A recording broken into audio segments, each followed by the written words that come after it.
commiserations, Gary. A desperately disappointing night tonight. Oh, yeah. No, I think I'm probably as stunned as anybody, really. When you look at the situation, it was a game that you're looking forward to. We never really got going in the first half. We didn't defend properly. Got punished early on. Michael Sester got knocked off the ball too easy. Found ourselves 1-0 down. Good strike from the lad, and we never really seemed to be it going. I think that it just seemed that we were a little bit flat. Don't know, I'll look for any excuses in any way or form, but I don't know whether it was after, effects of the late drama what happened at Forest Green on Saturday. But, we found ourselves getting an equalising goal at a great time, really. We hadn't offered as much as what we'd like to, but, Brett Williams picked the ball up on the halfway line, showed a great bit of pace, and went on a great execution, great goal. And you come in at 1 each at half time, because there wasn't even time to have a retake, really. I think they kicked off and the referee blew the half time whistle.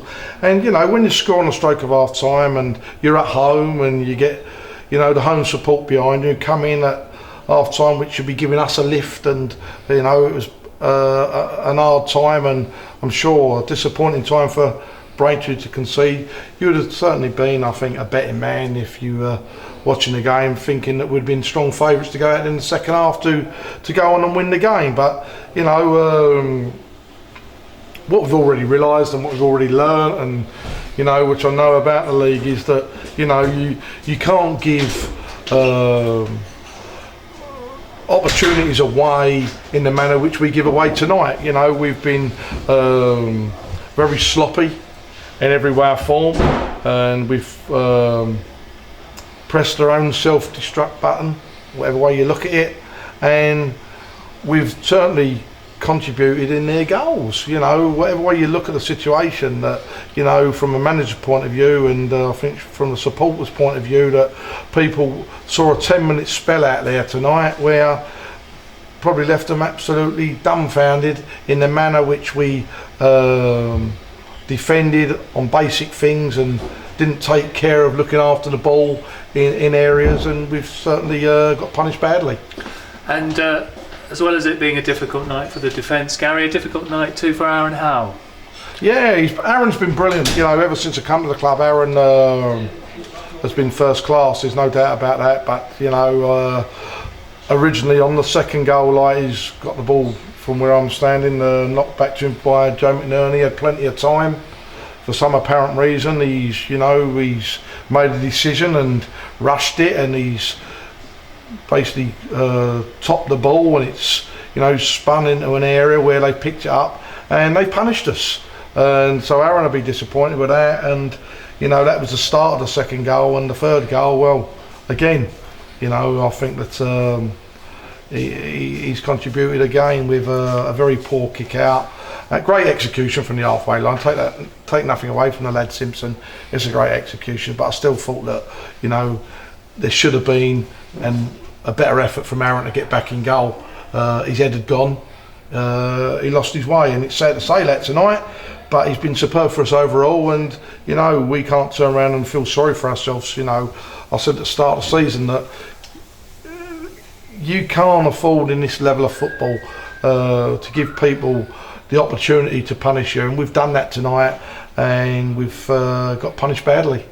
And yet, Gary, taking nothing away from Braintree, your side did have lots of half chances, and it was just one of those nights where the ball just would not go into the net. And in fact, we got it in the net once and it was disallowed. Yeah, but we had opportunities, and we did. And what I'm basically trying to say is that there was a period in the game where the scoreline, and I'm sure at the end of the day, when you look at the scoreline, in one way it's a flattering scoreline for Braintree, 4-1, but in another way we've got fully punished through being sloppy and not looking after areas of the field which we should have, i.e. defensively, and we've contributed in our own downfall. So I never stand there and I never turn around and look to make excuses. We've had a bad day at the office tonight, but we've got to respond now the right way. It's no good, myself or Steve Thompson and the players feeling sorry for themselves. You know, you don't turn around and,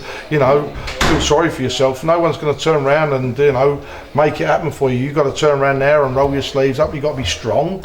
And we're in a situation and in a league where there's going to be questions asked of players where, you know, they need as much support as they can from the supporters who've been absolutely first class. And, you know, you see that this evening that, you know, I think the ground remained very, very silent for long periods in the second half, with disbelief, I suppose. But you know, as I say, it's lovely getting the pats on the back.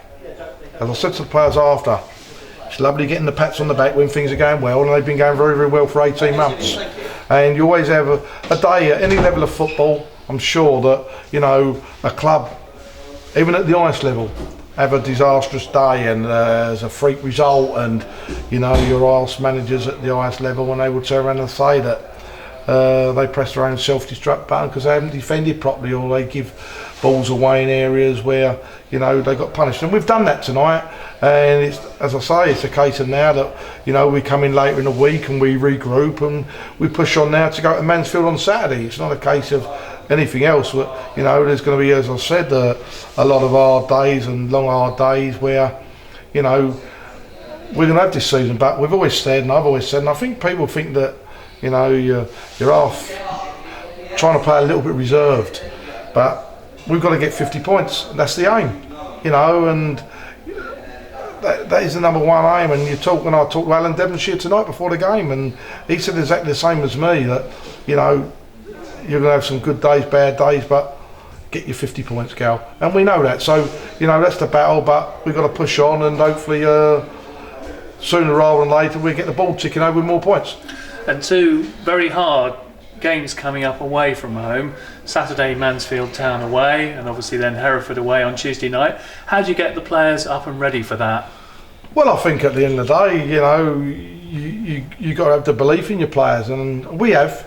You know, we've got the belief in our players, and we know that, you know, you don't become bad players overnight and you have a disastrous result. But, you know, as I say, we've got to turn around and, you know, stick together and be strong. And, you know, in the away games we've played so far this year at Forest Green and Wrexham, against, you know, two well-fancied sides this year, overall we've got a good account of ourselves. So, you know, we've got to do that now, but sooner rather than later we want to get a good result really to push the ball on.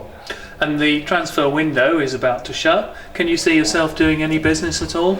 Well, I think we've got to look at things now. Like, we know we've got a very small squad. There's no secret about that. I think that's where we are. And, you know, we've got one or two injuries which have occurred. And, like I say, it's a case of now, you know, clearing the edge tonight, having a little think tomorrow, and seeing what is out there. And, you know, me and Steve Thompson have a good chat and see what we think's right and go forward from there. Lovely. Thank you very much, Garry. Cheers.